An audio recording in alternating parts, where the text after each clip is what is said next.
dialog kita dalam membahas peran ilmu pengetahuan dan teknologi dalam membangun masyarakat yang berkemajuan. Pada episode kali ini, kita akan membahas tema yang sangat relevan, yaitu etika pengembangan dan penerapan iptek dalam pandangan Islam, khususnya menurut perspektif Muhammadiyah. Sebelumnya, perkenalkan, saya Hasma Daimatul Hana sebagai host di podcast kali ini. Jadi, sebagai gerakan Islam yang modernis, Muhammadiyah tidak hanya menekankan pentingnya menuntut ilmu, tetapi juga menekankan aspek etika dan tanggung jawab dalam penerapan ilmu dan teknologi. Mari kita telaah bersama bagaimana Muhammadiyah memandang relasi antara iman, ilmu, dan akhlak dalam dunia modern yang relevan dengan perkembangan teknologi. Untuk itu, kita akan mengupas tema ini. Kita akan membahas fondasi filosofis dan keagamaan dari pandangan Muhammadiyah terhadap iptek. Kemudian kita akan masuk pada aspek aplikatif dan tantangan kekinian termasuk peran generasi muda. Untuk membahas topik yang menarik ini, kita sudah bersama dengan narasumber kita, Bapak Dr. Muhammad Kamaluddin MSI, yang merupakan dosen Fakultas Agama Islam di Universitas Muhammadiyah Malang. Kita sapa dulu, nggih. Assalamualaikum Bapak. Waalaikumsalam. Bagaimana Pak kabarnya di siang hari ini? Alhamdulillah.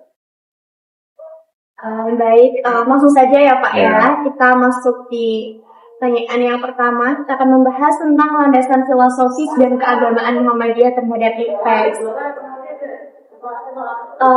Bagaimana sih Pak pandangan Muhammadiyah terhadap posisi iptek dalam Islam? Apakah iptek itu juga dianggap netral atau harus selalu berada dalam koridor nilai-nilai Islam?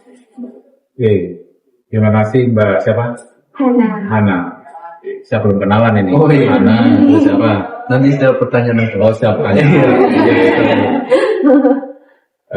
Pertanyaan yang bagus sekali soal pandangan Muhammadiyah terhadap teks. Teks itu netral atau enggak? Iya. Kalau dalam pandangan Muhammadiyah, kita lihatnya itu dalam sejarahnya lahirnya Muhammadiyah dulu. Itu penting. Kenapa sih Muhammadiyah itu ada? Muhammadiyah itu lahir. Nah, Muhammadiyah lahir sebenarnya adalah menjawab sebuah tantangan keilmuan yang pada saat itu mungkin Anda sudah tahu tahun berapa? 1912. Nah, iya. Pada saat itu muncul yang namanya gelombang rasionalisasi. Nah, di saat gelombang rasionalisasi muncul atau masa-masa awal, masa-masa pencerahan.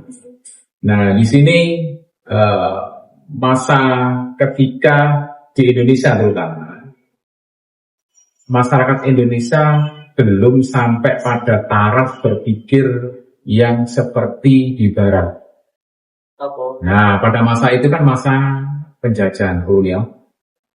Nah, ini menyebabkan tantangan bagi bangsa Indonesia untuk menjawab rasionalisasi pikiran, terutama dalam ilmu pengetahuan.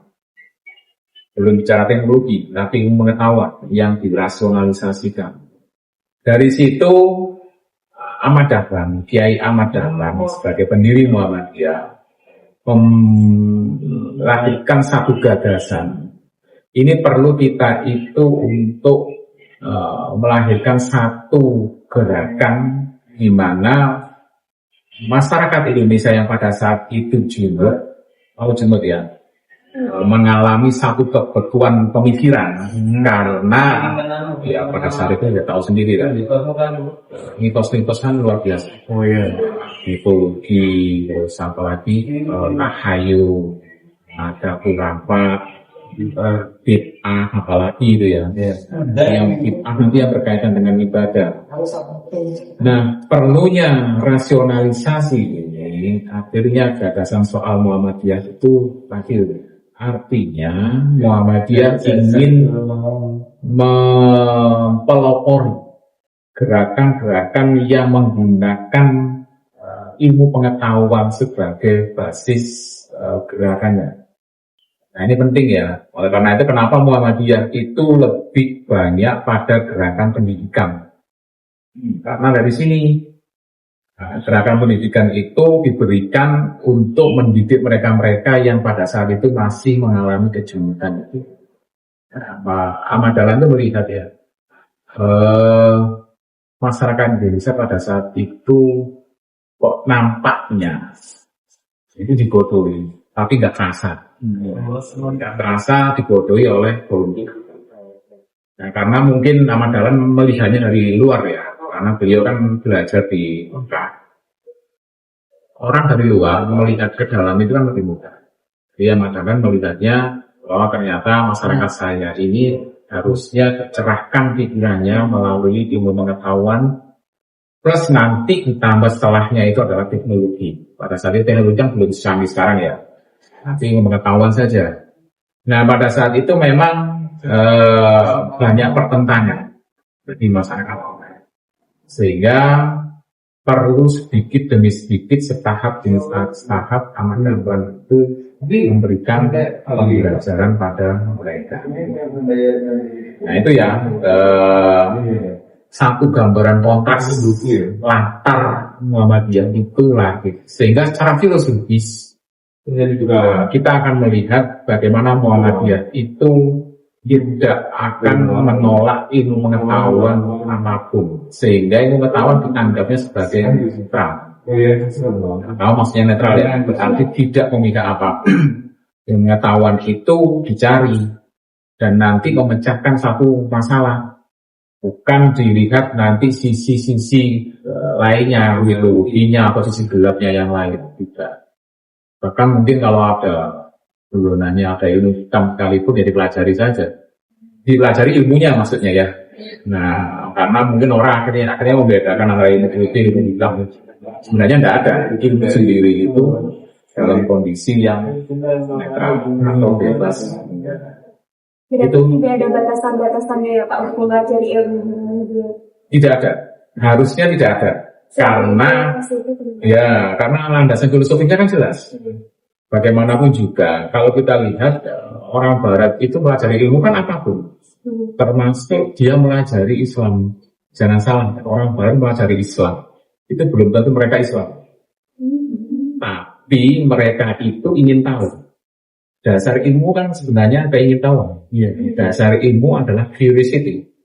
Nah, rasa keingintahuan itu harus dijawab dengan apa? Dengan mencari pengetahuan. Tuh jawabannya. Muhammadiyah itu apakah juga dikenal sebagai gerakan tajdid Pak? Terus makna dari gerakan tajdid dalam konteks pengembangan teks itu apa ya? Nah, ini berlanjut ya akhirnya. Tajdid itu artinya pembaharuan. Ahmad Dahlan melihatnya gerakan yang dia lakukan sebelumnya itu jumlah tadi, artinya beku, tidak pernah ada pembaharuan. Nah ini perlu dipembaharui. Pencerahan sebenarnya kan dari hal gelap dicerahkan, terangkan. Nah dari tajdid itu gerakannya maunya adalah memperbaharui apa yang sudah ada.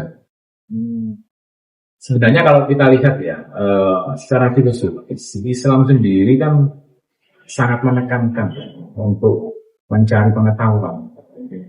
Coba lihat di ayat pertama aja ketika diturunkan pada Rasulullah itu apa? Iqra baca. Bahkan bukan mencari Tuhan ya, tapi baca dulu. Sehingga Nabi itu bingung, baca ayat. Akhirnya apa kata mereka? Dia baca. Tambah bingung lagi. Saya tidak bisa baca, tidak bisa tulis. Karena mereka baca dulu. Nah, setelah itu bismillahirrahmanirrahim. Atas nama Tuhan yang dia baca. Artinya sebenarnya baca itu adalah sebuah pencarian pengetahuan. Nah, sehingga di sini dengan pencarian pengetahuan diharapkan ada hal baru yang dia dapatkan. Jadi tajdid itu maksudnya bagaimana nanti manusia itu selalu ada pembaruan dalam diri. Oleh karena itu ya saya mungkin tekankan kenapa tajdid itu penting. Karena bagi orang Muhammadiyah itu tidak anti terhadap hal baru, tidak anti terhadap perubahan. Jadi kalau orang Muhammadiyah anti berubah, hati-hati di sini. Berarti dia sedang menganut konservatisme. Dia akan nggak nganut kebaruan, nggak nganut lagi dia dalam pencarian ilmu-ilmu baru. Nah, itu berbahaya. Oleh karena itu penekanan tasdid itu penting bagi orang-orang yang itu kalau jawaban saya soal tasdid. Biasanya Pak, dalam pandangan Muhammad sendiri itu bagaimana sih relasi antara wahyu atau Al-Quran dengan akal dalam melahirkan ilmu pengetahuan yang terus dipegang itu tadi? Intinya di wahyu dan akal. Iya.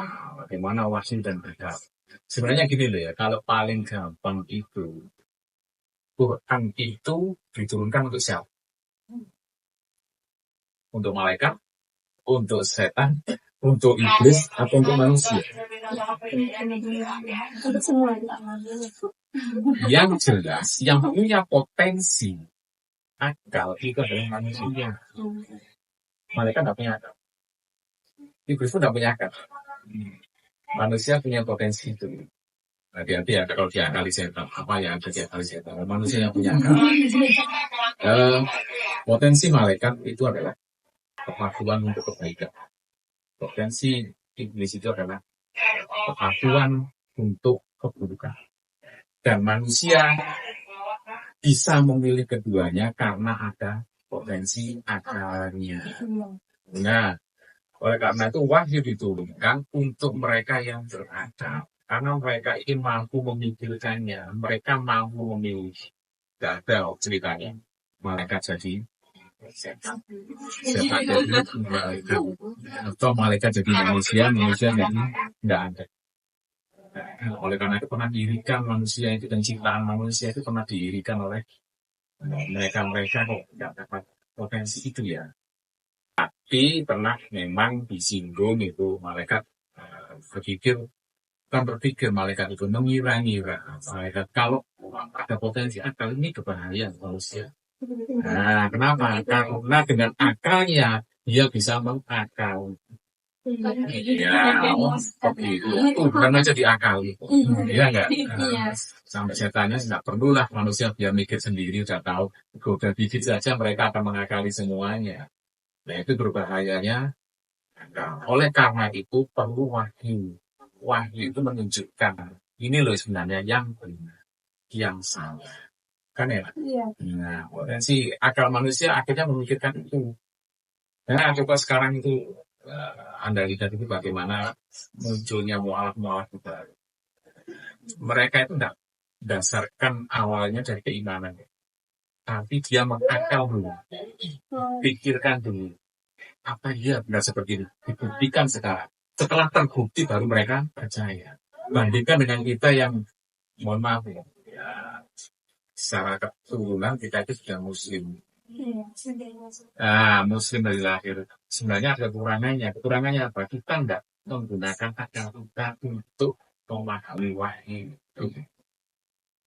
Nah, jadi itu masalahnya sekarang itu kalau ada wahyu, ada akal.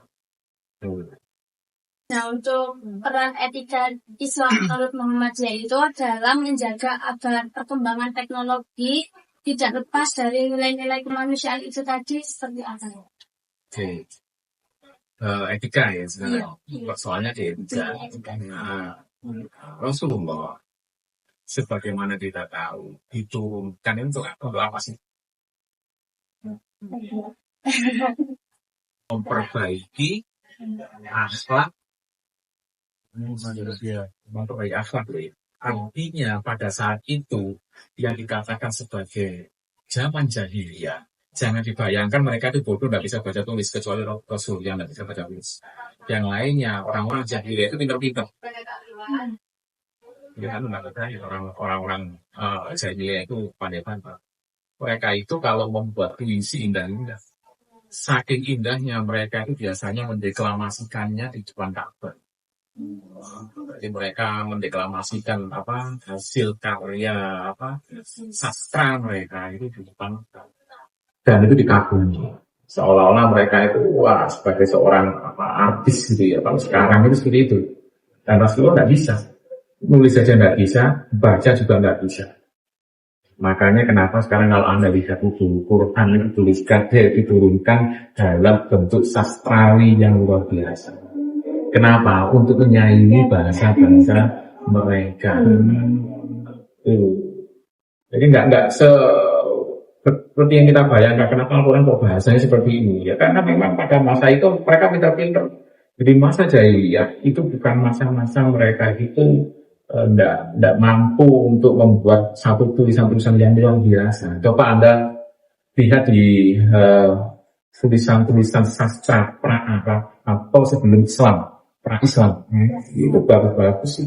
Saya sering baca itu, puisi-puisinya luar biasa.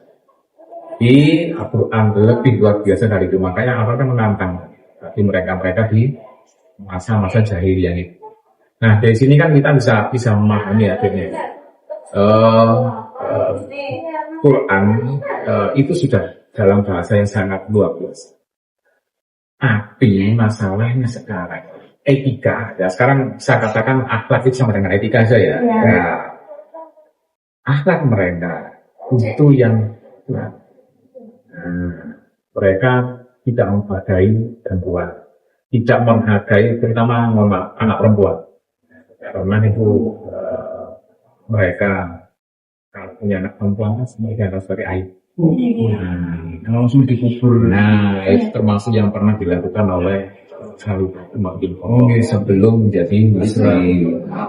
Anaknya sendiri di situ. Nah, ini menggambarkan pada kita bagaimana akhlak itu tidak terjadi. Nah, ini perlu akhirnya kita itu menjaga akhlak. Itu tulisan dari Jeff Buloy.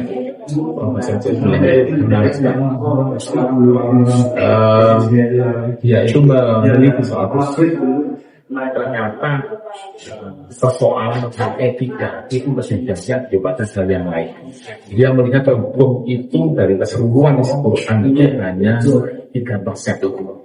Bayangkan 3% dari 97% itu adalah masalah etika.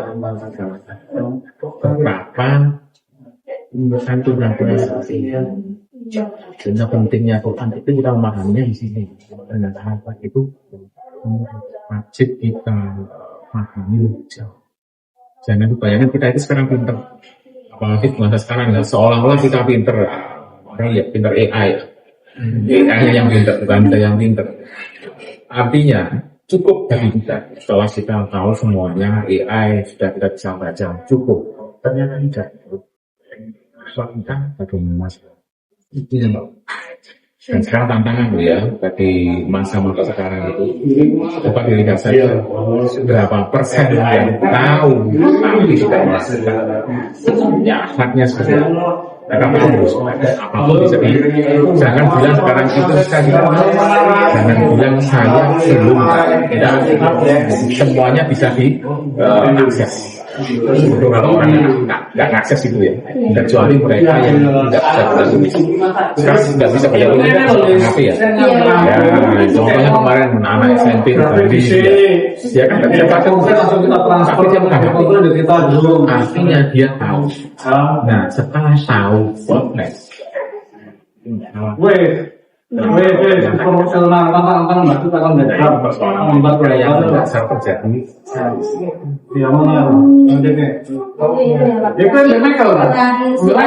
itu masih agak kurang gitu ya Pak di perkembangan teknologi. Nah, gini, ternyata perkembangan teknologi dengan perkembangan itu tidak berjalan seiring gitu. Berjalan bersamaan ya. Jomplang itulah ya. Ya canggih seperti itu, tapi etikanya etika masa lalu yang coba Anda ketahui sendiri lah seperti apa yang sekarang terjadi bandingkan dengan masa lalu kan sama etikanya. Orang melakukan seperti hal-hal yang melanggar etika ya, seperti tidak terjadi apa-apa. Itu kan juga sama seperti itu. Dan bahkan banyak sekali contoh-contoh terjadinya kejadian yang luar biasa yang bermusnahkan itu hanya canggih. Coba Anda lihat peradaban Mesir bagaimana? Iya, secanggih itu. Maka masalah itu peradaban Mesir itu sangat diangkat oleh banyak bangsa. Mulai bagaimana sekarang masalah itu runtuh sama nanti dengan peradaban dia apa sekarang peradaban pun hati-hati. Teknologinya melompat, tapi etikanya etikanya masih stabil. tak lagi kembali lagi pada akhirnya masalah etik kan tetap itu saja, sehingga ya saya khawatir karena Anda itu bosan diberitahu soal masalah ini. Padahal ini kan tidak pernah bergerak, etikanya tetap dalam ramal jawab keberatan. Itulah yang terjadi hari ini. Seharusnya ada pembaharuan etika juga ya, untuk menyesuaikan. Pemahaman etika itu harus lebih dari itu. Coba bayangkan saja orang sudah terjadinya perang sekarang terjadi perang, orang sebenarnya tanpa ada dasar terjadi tidak bisa luar biasa. Saya tidak bisa mengatakan itu selesai. Anak kecil itu perempuan orang tua tidak mampu. Apakah begitu ya dengan Islam sekalipun itu dalam proses punya anak kecil, perempuan, orang tua dipinggirkan dulu. Kita berperang sekarang itu diatur. Tapi sekarang mana itu? Canggihnya seperti apa teknologi untuk perang? Luar biasa. Skeptik ya? Iya. Sampai orang-orang di luar yang timur hanya itu yang timur. Anda kenapa timur? Padahal Anda orang Muslim. Anda adalah non-Palestina. Anda timur. Saya melihat sekarang itu sudah luar biasa bentuknya mereka tidak masalah. Mereka tidak berkerulan. Kamu dihancurkan tanpa melihat bagaimana seseorang tidak berdaya. Iya, teknologi ternyata tidak berjalan seiring kita perkirakan ya. Saya sudah lama kok sebenarnya kalau Anda tahu munculnya penciptaan yang apa kata insting ketika tahu dia kan belum tahu sebenarnya efek dampak efek ledakan dari unsur sebelum dicobakan ketika berusia kalau saat ini Einstein mengatakan kalau saya ternyata dampaknya semua biasa itu saya tidak akan sebenarnya dia akan bicara etika dan ternyata manusia seperti dia semut saja uang dan terutama beberapa orang muslim yang mereka harus kehilangan nyawa dalam beberapa menit dan kita bisa membayangkan makanya jangan sampai kalah ya ketika seseorang tidak punya etika dia memegang teknologi yang canggih dia akan bisa menghasilkan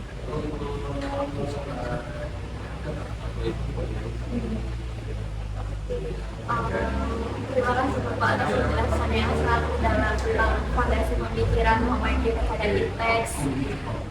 Nah, selanjutnya kita akan masuk ke segmen kedua. Kita akan membahas bagaimana pandangan tersebut diterapkan dalam konteks IPTEX kontemporer, serta bagaimana peran institusi pendidikan dan generasi muda dalam menjawab tantangan zaman. Kita masuk yang segmen kedua, yaitu implementasi etika IPTEX dan tantangan kontemporer, yang akan mengulas penerapan praktis pandangan etis Muhammadiyah dalam riset teknologi modern serta peran generasi muda. Kita sudah membicarakan tentang nilai manusia di Jakarta. Sekarang kita masuk ke pendidikan. Seperti yang kita ketahui bahwa Muhammadiyah itu kan aktif dalam pendidikan dan riset di kota. Bagaimana sih etika Muhammadiyah membingkai riset ilmiah di kampus dan lembaga pendidikan? Oke, tadi sedikit banyak sudah saya sentuh ya sebenarnya ini yang etika riset. Kalau kita berbasiskan pada satu penelitian tadi yang awal tadi kita singgung soal kenetralan ilmu pengetahuan. Pengetahuan sebenarnya bebas pilih, apapun saja bisa kita pelajari, terutama yang berkaitan dengan pengetahuan yang baru. Nah ini ya saya yang sekarang itu agak miris memang melihat tentang terjadinya penemuan hasil-hasil riset. Ya ada apa sih dengan hasil riset itu, tapi bagaimana penerapannya. Contoh paling gampang adalah cloning apa yang terjadi sekarang apa? Tapi saya khawatirkan ini juga terjadi dalam perkembangannya. Ketahuan itu akan terjadi juga riset-riset bagaimana mengembangkan cloning teknologi. Nah ini berkaitan dengan etika-etika biologis manusia. Jadi khawatirkan di sini nanti akan menabrak etika-etika yang lain. Terus saja, ini terutama kedokteran ini luar biasa pengembangan yang seperti ini ya, bioteknologi. Ini harus harus segera membuat satu panduan yang nanti itu dibuat ketika perkembangan teknologi sudah mencapai pada era yang luar biasa dan itu dikhawatirkan melanggar etika. Nah sekarang itu ada yang namanya transplantasi. Ada juga yang namanya sekarang itu transgender. Dan lagi potensi melanggar etikanya. Mama dia tapi punya panduan untuk apa ya membuat satu koridor biar tidak melanggar yang namanya etika.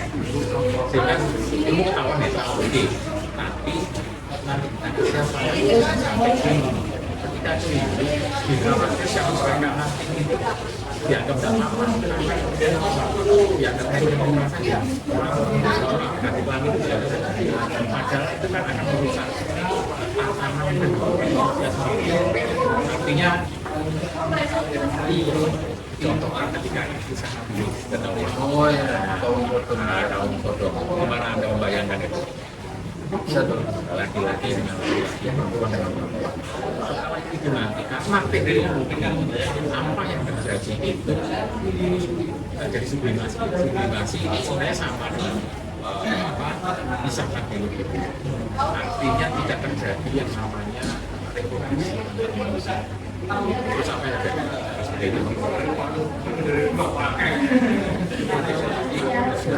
Sehingga benar dikatakan nanti yang itu nanti waktu yang menentukan manusia sendiri. Jika manusia dimusnahkan oleh dirinya sendiri, ini berbahaya. Oleh karena perlu ada sampai dilanggar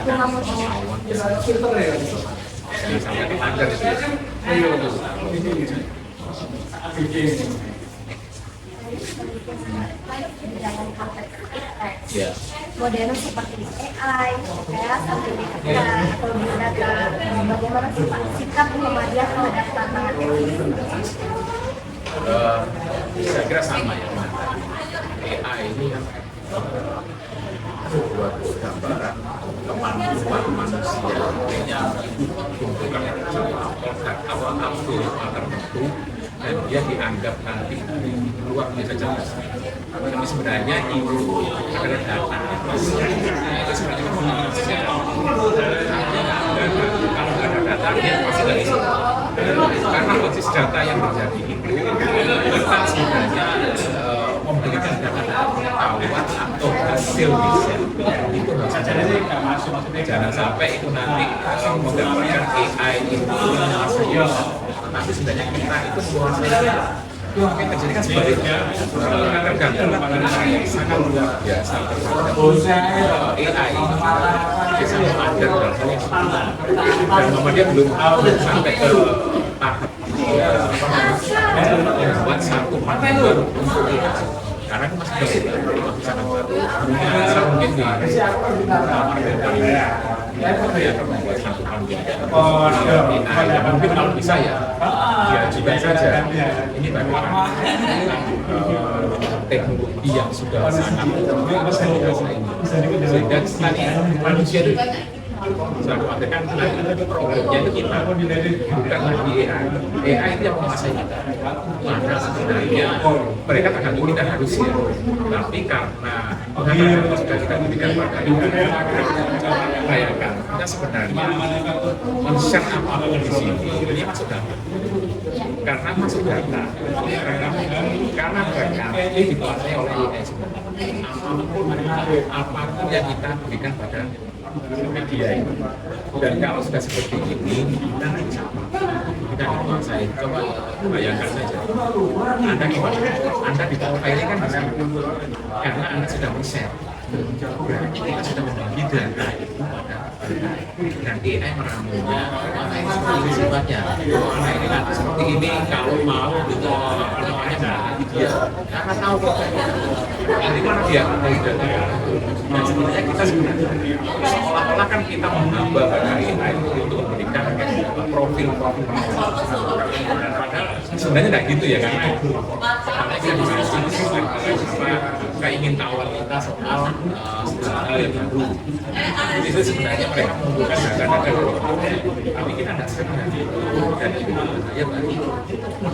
saya hati-hati ya, dan sekarang bisa dilakukan oleh AI, bahkan melakukan aja Anda atau saja apa yang Anda lakukan dia bisa.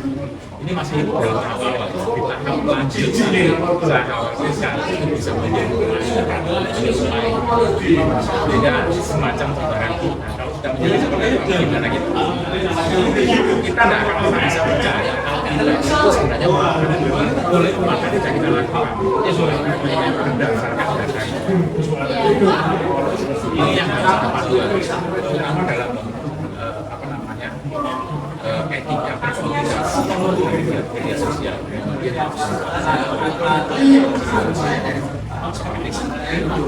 Harus bijak. Jangan mudah diakali oleh AI. Jadi AI itu berserang kita, bisa mengatur orang itu. Kembali sekarang itu nggak ya mohon maaf, data kita kekurangan. Karena selama ini kita kurang belajar banyak soal data, tapi kita bergantung pada satu hal. Nah, alat inilah yang sebenarnya digunakan oleh apa yang punya alat untuk mengambil data-data dan ini yang mereka olah. Baik itu kalau saya Pertanyaan selanjutnya, apakah Muhammadiyah memiliki landasan normatif seperti ayat, hadis, fatwa tarjih yang menekankan pentingnya etika dalam ilmu dan teknologi? Kalau saya pikir sudah cari sebenarnya himpunan tarjih. Kalau etika selain yang teknologi sebenarnya belum termaktub secara jelas. Tapi yang ada itu sebenarnya etika di luar itu seperti etika penggunaan air, etika komunikasi. Nah, etika penting sebenarnya bagi media itu untuk melakukan etika yang berkaitan teknologi. Saya katakan teknologi yang jadi karena sangat cepatnya ya. Anda tahu sendiri memutuskan itu kan perlu pikiran panjang, sedangkan teknologi itu lebih cepat. Nah ini kan diperlukan cara berpikir yang lebih jauh sehingga yang namanya panduan itu biasanya ada ketika panduan itu belum jelas. Nah, perlu dibuatkan semacam yang mungkin nanti muktamar nanti 5 tahun jadinya kita itu kan mengambil nanti setelah rapat baru kita itu bisa membuat satu panduan yang jelas soal dia bagaimana dulunya kan kita tahu teknologi ini 5 tahun itu sebenarnya nah oleh karena itu perlu dipikirkan cara pandang yang 10 tahun, 20 tahun lebih jauh. Sama dengan ini, Indonesia 2045. Nah, cara pandang itu jangan berpikir sekarang 2045, paling tidak ada 50. Di tahun 50 nanti itu ada apa dunia kita. Kalau hanya 2045 saya khawatirkan itu sudah sampai 2050. Artinya kita terlambat.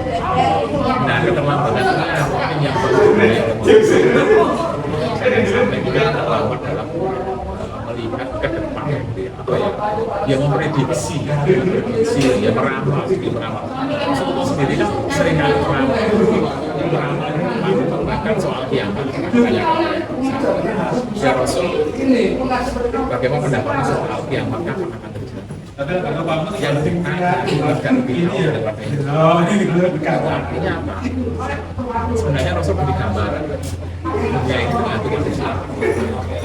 Artinya bisa cepat, bisa lambat. Tapi hanya bisa diberikan tanda-tanda saja.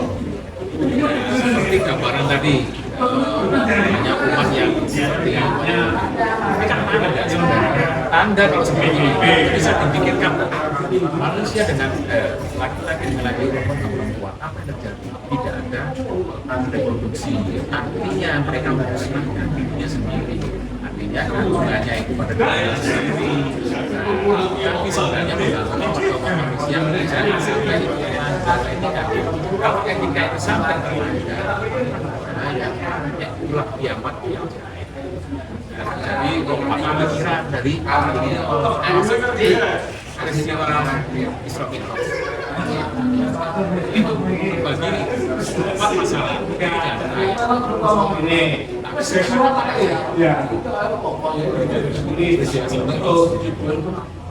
berpindahnya Rasul dari Masjidil Aqsa dari sudah ada semalam ya. Kalau dulu orang mengatakan ya, tapi sekarang bisakah dilakukan? Kenapa? Karena ada kesamaan, ya kan bisa. Artinya cara pikirnya harus ke sana. Berlambat sudah sampai semalam. Nah, kalau 2045, 2050, jadi kita ya tidak ada 20 tahun. Ya kebeda di sana itu. Artinya kalau semua satu panduan ya pikirnya harus lebih dari 50 tahun. Jangan sampai dia 5 tahun diganti 5 tahun berubah. Teknologinya lebih jauh dari itu. Dan saya katakan bisa terlambat. Dan itu yang terjadi. Nanti sampai akhirnya, oh iya ternyata saya berpikir kok.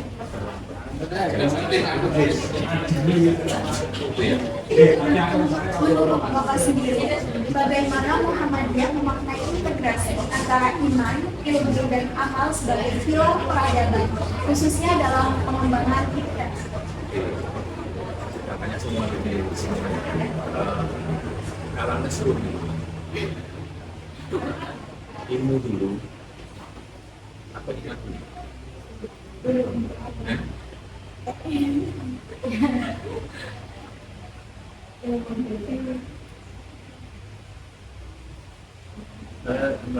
Iman dulu kenapa alasannya? Kalau iman itu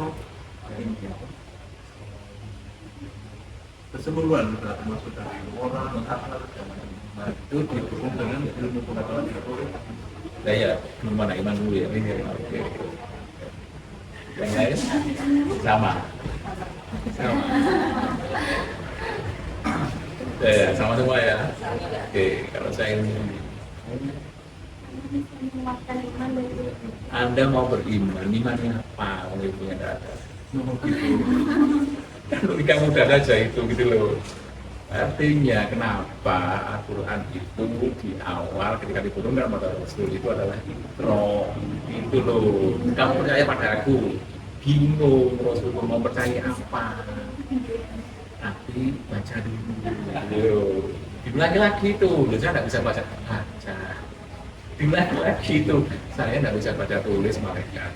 Pokoknya sehingga terlontar kata-kata ketika terlontar kata itu Bismillah kita lagi setelah dilanjutkan oleh malaikat atas nama kurikulum yang disediakan. Dan di situ Tuhan tidak menerangkan diri. Ya enggak? Ini loh saya mau menerangkan diri. Tidak menerangkan diri. Tapi bagaimana nanti dengan wawasan keilmuan yang membaca, dia akan tahu. Tapi jangan lupa itu nanti nama Tuhan perlu diberitahukan Tuhannya siapa. Iya. Nah, coba bayangkan kalau Anda didatangi malaikat kayak gitu. Apa bayangan Anda? Bingung. Nah, aku juga bingung pada saat itu. Sehingga kan beliau sampai menggigil karena apa? Harus gimana saya? Dia bingung sebenarnya menentukan saya harus membaca apa. Nah, ternyata membaca itu bukan literer, bukan literasi. Membaca itu apapun. Membaca gejala alam, membaca sekitar kita, membaca apapun saja yang bisa kita lihat itu membaca. Artinya gambaran itu penting baru. Nah, tadi sebenarnya saya singgung sebenarnya kalau orang mualaf di sana itu kenapa mereka membaca dulu, melihat dulu, baru mereka percaya. Apa mereka langsung percaya? Tidak mungkin, karena mereka punya mindset mereka itu adalah masuk akal tidak bisa. Kalau tidak masuk akal mereka tinggalkan. Apa yang mereka tinggal agama-agama mereka itu mereka cari tuh. Mereka mudah sekali pindah agama ya. Dari satu agama ke agama yang lain karena bagi mereka ilmunya tidak ada. Sekarang agama ini coba Anda lihat di cerita-cerita mualaf itu. Bagaimana mereka merasakan menjadi agama Buddha, agama Hindu, agama Konghucu, agama apapun saja. Bahkan mereka tidak beragama sekalipun, mereka rasakan. Ya, Anda tidak ada yang merasakan. Saya tidak menganjurkan merasakan sih itu Anda. Tapi gini loh, karena di kita sudah tertanam bunyi yang namanya Anda itu mengerti. Ya sudahlah, orang tua mengatakan ini iman. Akhirnya apa yang terjadi? Kita tidak mencari lagi. Karena merasa sudah saya terima pasti surga. Yang jaminan dari siapa? Bukan jaminan atas keyakinan kita sendiri gitu loh. Nah, kalau bagi mereka Anda bukan masalah jaminan atau enggak. Bentar, ini benar atau tidak? Oleh karena itu di masyarakat kita mudah sekali disesatkan. Hanya dasar itu saja, dasar iman, dasar percaya ya sudah. Tanpa kita pikirkan lebih lanjut, apa yang terjadi? Mudah sekali. Tapi kalau mereka sangat sulit untuk digoyahkan, apalagi disesatkan, jadi goyahkannya susah mereka, karena mereka sudah membuktikan itu. Banyak tokoh-tokoh, sebenarnya peneliti-peneliti yang itu mengakui soal Islam, tapi mereka itu terus mencari, masih terus mencari kebenarannya sampai dalam titik tertentu mereka akan percaya. Yang mungkin kalau di bayangan kita itu mereka juga hidayah gitu. Dan seolah-olah bukan itu sebenarnya gambaran hidayah. Itu kan bagaimana itu membuka pikiran kita. Kita membuka pikiran, oh iya ternyata seperti ini. Tapi kalau masih belum percaya, tidak apa-apa. Nah sebenarnya Quran itu penuh dengan hal-hal yang perlu diperhatikan. Coba Anda lihat saja, ayat-ayat demi ayat selalu diakhiri dengan apa itu apalagi bagi mereka yang berpikir lagi udah jelas enak kita itu sebenarnya suruh pikir dulu udah pikirkan juga. Nah itu gambarannya dan nah, ada lagi satu sebenarnya amal itu setelah kita melakukan sesuatu kita amalkan dalam hidup. Nah disitulah nanti munculnya yang namanya hukum dosa dan dosa atau berpahala munculnya setelah amal ya. Tidak ada orang yang dalam hati aja sudah dihukumi dosa enggak, tapi sudah diamalkan muncul dosa. Kenapa itu dosa setelah diamalkan? Misalnya ada orang-orang yang melakukan yang seharusnya tidak boleh dilakukan tapi malah dilakukan dari kenapa munculnya seperti itu? Enggak. Kenapa hukum dosa itu dimunculkan ketika sudah menjadi amal? Karena itu bebas pada yang lain. Anda membohongi teman Anda, kan dampaknya ke orang lain. Tapi kalau masih berniat saja dalam hati nggak ada hukumnya. Tapi kalau sudah dilakukan Anda saya bohongi, sudah itu akan berimbas ke orang lain. Karena berimbas Anda harus hukum sebagai bisa. Nah, itu loh. Nah, muncul bahwa salah beramal, salah menjadi perilaku, dan perilaku itu sebenarnya dekat dengan masalah akhlak itu. Akhlak itu ya paling depan ya memahami. Ya. Selanjutnya, menurut jenengan ya Pak, apa tanggung jawab ilmuwan Muhammadiyah di tengah kemajuan teks global yang seringkali syarat kepentingan komersial? Itu dikomersialkan, itu maksudnya. Ya kayak pentingnya keberanian moral untuk menjaga nilai-nilai Islam dalam riset dan inovasi teknologi yang bebas konflik kepentingan global. Jadi ya, kita sekarang ini nggak lepas dari masalah benda. Kita sekarang berpikirnya ekonomis. Untuk berpikirnya ekonomis. Baik sobat, alhamdulillah kita sudah sampai di penghujung episode kali ini. Dari diskusi kita bisa menyimpulkan bahwa Muhammadiyah menawarkan kerangka etika yang kokoh dalam menghadapi tantangan zaman dengan menjadikan iman, ilmu, dan akhlak sebagai satu kesatuan yang tak terpisahkan. Di tengah arus globalisasi dan perkembangan teknologi yang pesat, umat Islam khususnya para ilmuwan dan generasi muda Muhammadiyah memiliki tanggung jawab moral untuk menjadikan ilmu sebagai jalan menuju peradaban yang adil, berkemajuan, dan bermartabat. Untuk itu, kami mengucapkan terima kasih yang sebesar-sebesarnya kepada Bapak Dr. Muhammad Kamaluddin MSI atas pemaparan materi yang sangat inspiratif dan mencerahkan. Semoga ilmu yang beliau sampaikan dapat menjadi bekal berharga bagi kita semua dalam menapaki jalan dakwah dan keilmuan. Saya Hasmada Imatulhana sebagai host di podcast episode kali ini memohon maaf apabila terdapat kata-kata yang kurang berkenan di hati sobat sekalian. Terima kasih atas perhatian sobat mendengar semuanya. Sampai jumpa di episode selanjutnya. Wassalamualaikum warahmatullahi wabarakatuh.